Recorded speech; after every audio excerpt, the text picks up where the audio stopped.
Cerca de 2,5 millones de israelitas tenían que empacar, desmantelar el tabernáculo y comenzar un viaje hacia la tierra prometida. En el primer censo se estableció que había 603.550 hombres. Casi al final del libro se realiza otro censo y hay 1.820 hombres menos. Muchos de ellos perecieron como producto del juicio divino por su desobediencia. Las experiencias relatadas nos muestran la gran fidelidad de Dios, pero también las consecuencias que experimenta un pueblo infiel. Hoy estudiaremos el libro de Números y hemos titulado este mensaje Números, un peregrinaje trágico. Todo que oye mi voz en este momento representa un peregrinaje. Con esto quiero indicar un viaje hacia la madurez, un curso en la vida. Para algunos este peregrinaje ha sido hasta aquí más bien placentero, emocionante, tal vez satisfactorio. Pero sospecho que para muchos ha sido un peregrinaje que se ha caracterizado por el dolor, en cierta medida desilusión, e incluso, si la verdad fuera conocida, momentos de duda, desilusión, de profundo conflicto. Y pienso en que la mayoría estamos en esta descripción. Leí un libro escrito por Alice Benham. La señora Benham fue por más de 35 años esposa de un pastor cuyo ministerio impactó centenares, si no millares de vidas. Un día en febrero de 1975, esos años de matrimonio y ministerio se esfumaron cuando su marido la dejó por otra mujer. Luego se divorció de ella. Y la señora Benham pasó largos días recogiendo los retazos de su peregrinaje. En su libro El largo camino de regreso, no sé si está en español, su título en inglés es The Long Way Back, el largo camino de regreso. Es muy realista.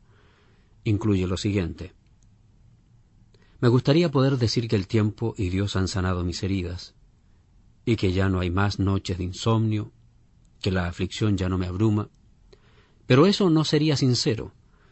Más bien debo decir que ahora me doy cuenta que las heridas no son mortales. La presencia de Dios es muy íntima en aquellas noches en que no puedo dormir. Estoy aprendiendo a vivir de nuevo como persona, por mi propio derecho. La meta y propósito de mi vida es ahora el intenso deseo de ayudar a otros en los problemas que enfrentan. Cuando mi marido me dejó, pensé que jamás podría volver a escribir, pero no fue así. El largo camino de regreso fue el peregrinaje de esta señora, diferente del suyo, diferente del mío, y sin embargo un relato veraz de un viaje.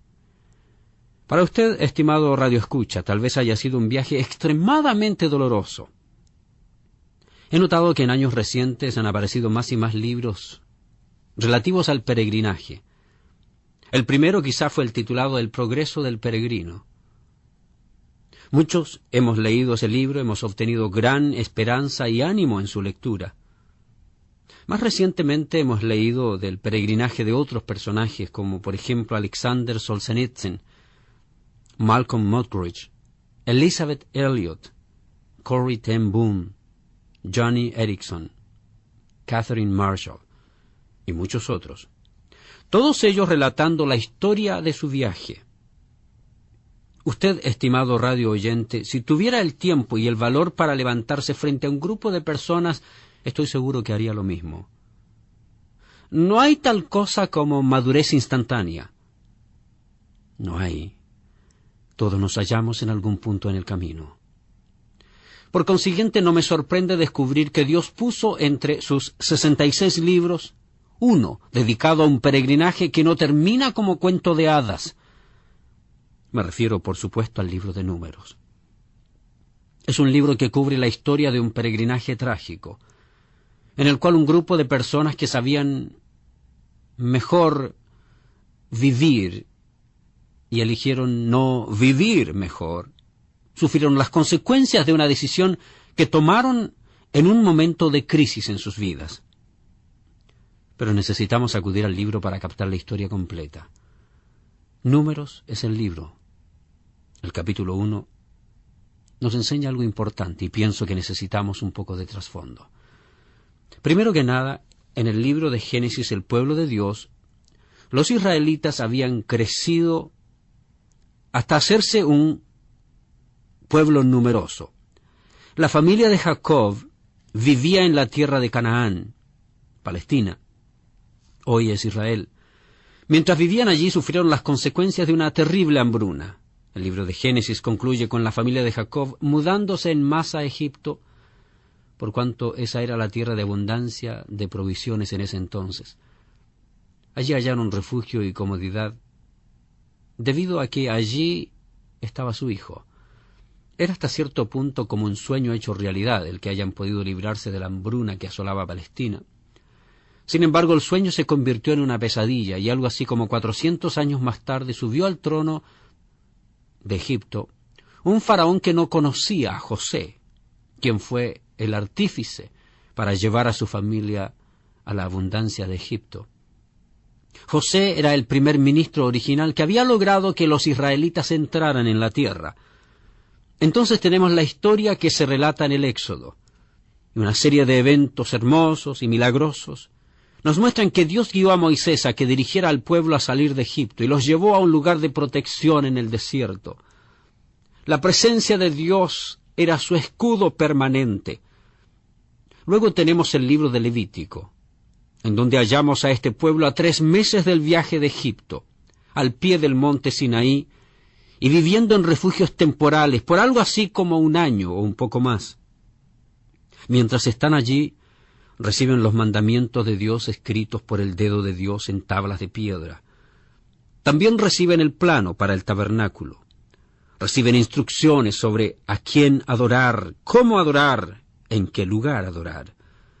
Al final del libro de Levítico, hallamos al pueblo de Dios escuchando a la voz del Señor, quien planea su próximo movimiento.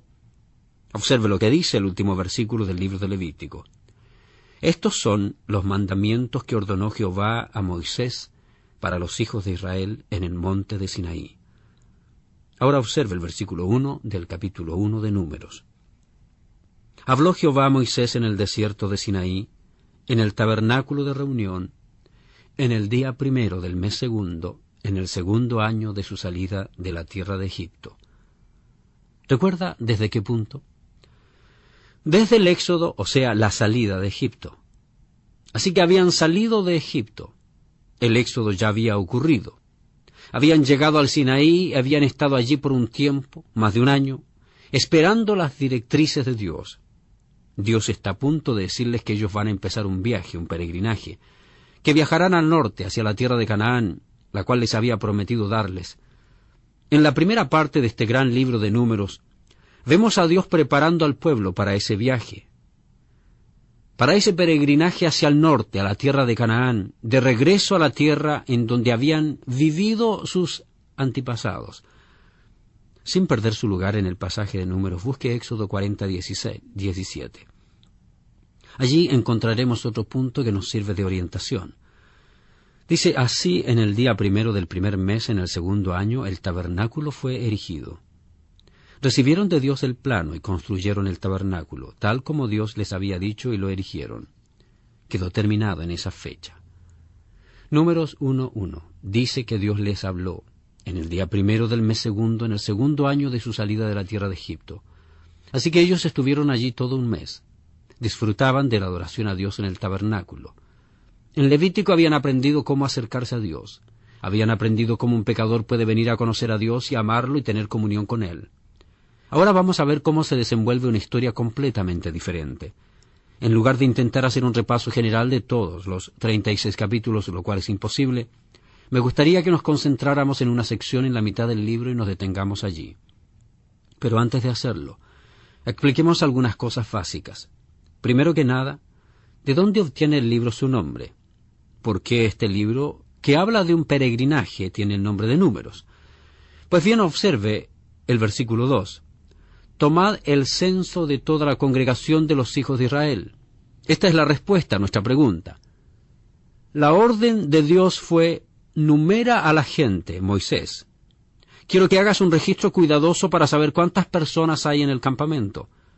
A decir verdad, el Señor continuó diciendo, quiero saber cuántos son varones, cuántos son jefes de familia, cuántas personas de 20 años para arriba.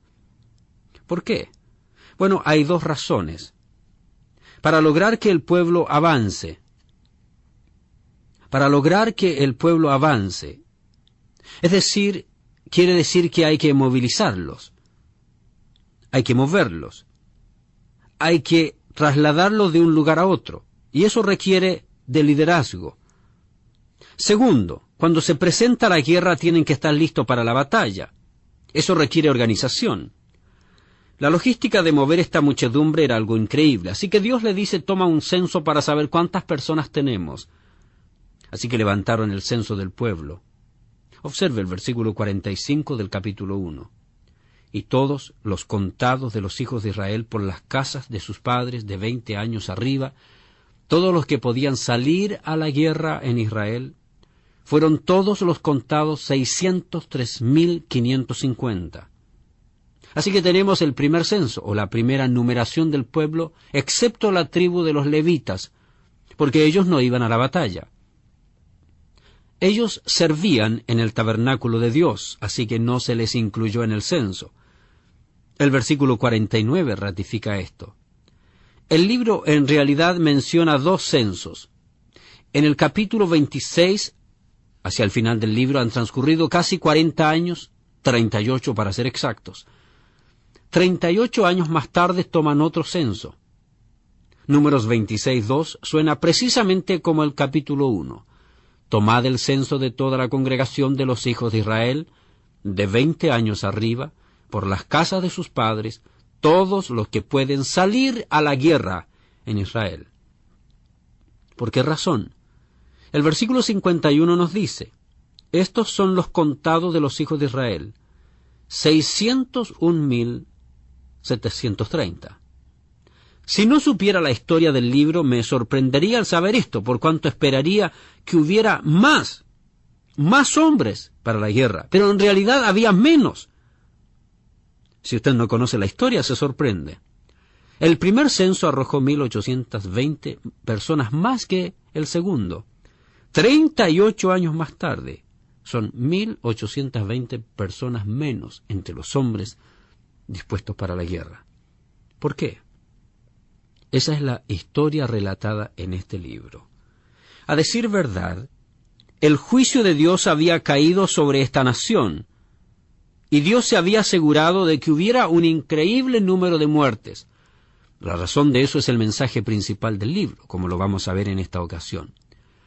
Me gustaría darle otro par de datos curiosos que tal vez le interesen, como para despertar su apetito y hacerle que se quede esperando la respuesta. Este es el primero.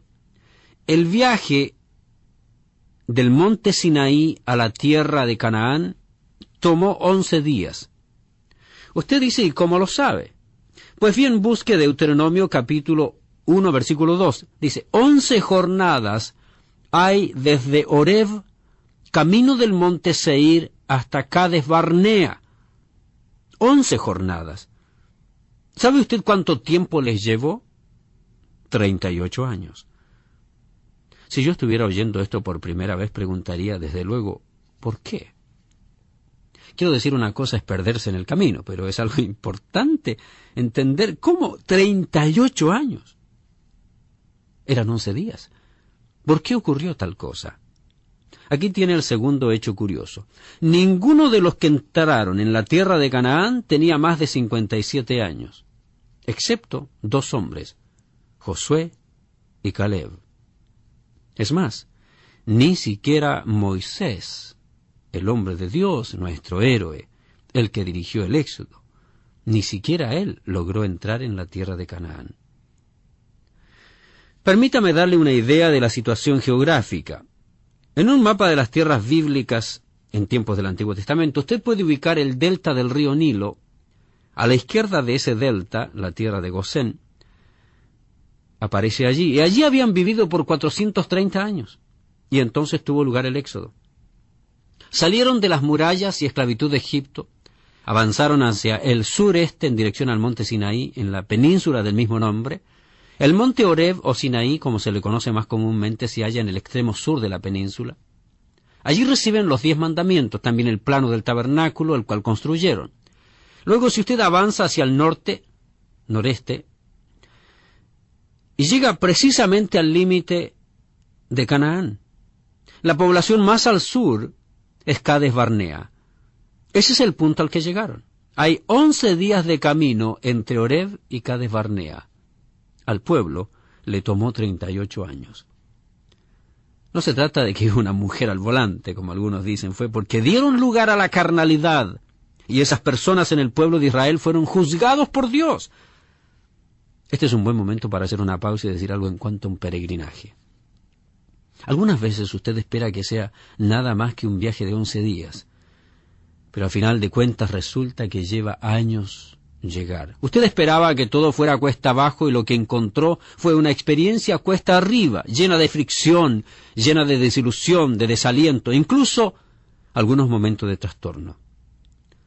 Salir de Sinaí y marchar hacia Cades Barnea y luego a Canaán era lo que se trataba. Nunca he encontrado a alguien que lo haya logrado en 11 días. Es un peregrinaje que lleva largo tiempo en nuestra vida, ¿no es cierto? He hablado con muchas personas. Hablé con una pareja en cierta ocasión, padre y madre, que tenían una hija que les causaba dolores de cabeza. Recuerdo que me dijeron, parece que lleva tanto tiempo. Y les dije, quiero mostrarles algo. Les mostré Deuteronomio 1 y 2 y les dije, miren, lleva 11 días ir desde Horeb hasta acá de Barnea. Se quedaron mirando como si yo viniera del planeta Venus. Me preguntaron qué tiene que ver eso con nuestra hija. Les dije, ¿saben cuánto tiempo les tomó a los israelitas? 38 años. De súbito se les iluminó la mente. Cuando usted traza el recorrido del viaje como si fuera pájaro, llegaría allá en 11 días. Pero no llegamos al destino como si fuéramos pájaros, siendo las criaturas que somos, con temores, angustias, falibles. Criaturas que nos herimos, que nos maltratamos. El viaje nos lleva largo tiempo. Repasemos entonces brevemente la primera y la tercera sección del libro de Números. Luego nos concentraremos un poco más detenidamente en la sección de la mitad. En pocos momentos usted sabrá la respuesta a las preguntas que hice anteriormente, así que tenga un poquito de paciencia y sigamos estudiando. Geográficamente, en los primeros 9 capítulos, el pueblo se halla al pie del monte Sinaí. Cronológicamente, en esos mismos 9 primeros capítulos permanecen allí por varias semanas. Históricamente están preparándose para el peregrinaje. Era un tiempo de emoción, de expectación, de sueño, de esperanza, de deleite. Fue un tiempo emocionante. Estaban embelesados sobre cómo adorar. Les había dicho cómo conservarse puros, cómo pelear, cómo prepararse para la batalla. El Señor les estaba hablando permanentemente, les había dicho cómo mantener el tabernáculo, cómo andar con el Señor durante esos años que estarían en el desierto. Se les había dado toda esa instrucción, así que históricamente Dios les preparó todo para el viaje. En la sección de la mitad, los capítulos 10 al 14, geográficamente no hay gran movimiento. Cronológicamente permanecen en ese lugar relativamente poco tiempo. Haremos un estudio histórico un poco más adelante. En los 22 capítulos finales, tenemos al pueblo literalmente andando en círculos. Recorren una ruta francamente desconocida en el desierto y por todos esos años. ¿Cuánto tiempo? 38 años. Históricamente, finalmente aprendieron a confiar en Dios conforme nacía y crecía la nueva generación. Regresaremos a la parte práctica en un momento, pero vayamos ahora al capítulo 10. Aquí es donde vamos a detenernos con mayor detalle. Tenemos al pueblo de Israel listo para marchar.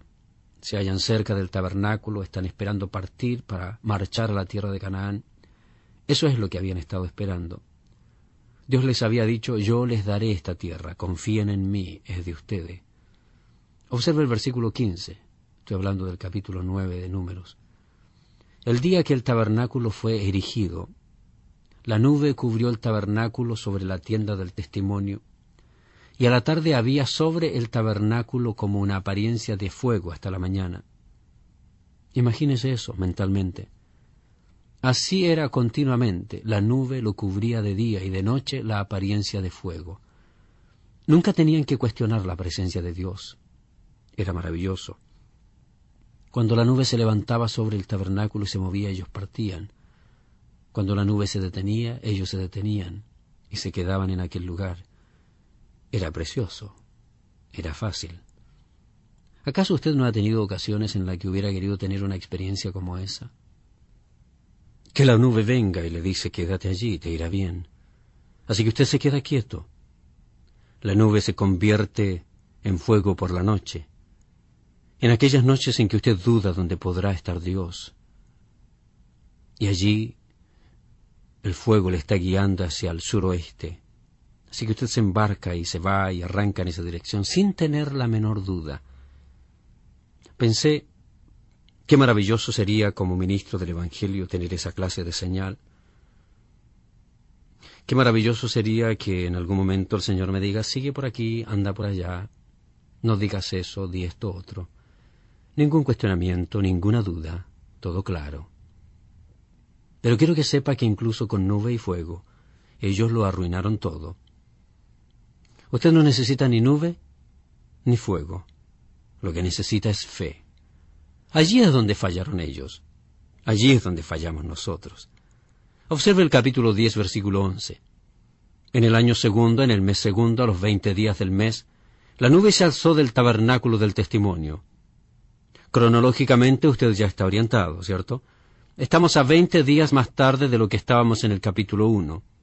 Así que en ese día la nube se alzó. Vaya, la emoción empieza.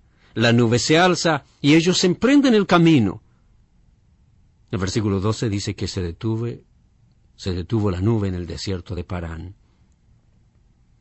Si usted ha visto retratos del desierto de Parán, o si ha leído respecto a este desierto, concordará conmigo en que no es nada bonito. Es una región agreste, escabrosa, desolada, pedregosa, seca. Es difícil vivir allí. Pero allí es donde se detuvo la nube. Se esperaba que aquel pueblo anduviera por fe. Pero ¿cuál fue la respuesta de ellos? Capítulo 11, versículo 1. Aconteció que el pueblo se quejó. Empezaron a quejarse, a rezongar. ¿Le ha ocurrido eso alguna vez? Por supuesto. Por supuesto que sí. Cuando decimos, Señor, sencillamente guíame según tu voluntad y quedaré complacido. ¿No es cierto que nos hemos encontrado allí? Tal vez en este mismo momento usted está confundido y preguntando, Señor, ¿a dónde voy? ¿A dónde voy? El Señor nunca le dejará solo.